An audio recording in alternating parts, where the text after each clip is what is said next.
जयपूरच्या मैदानावर काल रात्री रंगला एक तुफानी सामना. राजस्थान रॉयल्स विरुद्ध गुजरात टायटन्स. आणि सुरुवातीपासूनच जीटीने दाखवला पूर्ण दबदबा. जीटीचे कॅप्टन शुभमन गिल मैदानात आले आणि मग सुरू झाला चौकार षटकारांचा पाऊस. आरआरच्या बॉलर्सना काहीच उत्तर सापडत नव्हतं. Gill goes big, another boundary. काय अप्रतिम टायमिंग, काय क्लास. साई सुदर्शनची ही जबरदस्त साथ. दोघांनी मिळून आरआरच्या बॉलिंग अटॅकची अक्षरशः धुलाई केली. 20 ओव्हर्स संपले आणि स्कोअर बोर्डवर तब्बल 229 रन्स. राजस्थानसमोर डोंगरा एवढं टार्गेट. आता आरआरची बॅटिंग सुरू. पण अरे रे, सुरुवातीलाच विकेट. मोहम्मद सिराज फुल फायरमध्ये दिसतोय.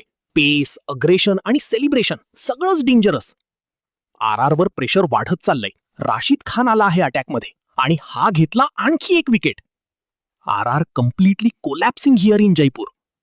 शेवटी राजस्थान रॉयल्स फक्त 152 वर ऑल आउट आणि गुजरात टायटन्सने तब्बल 77 रन्सने जिंकला सामना.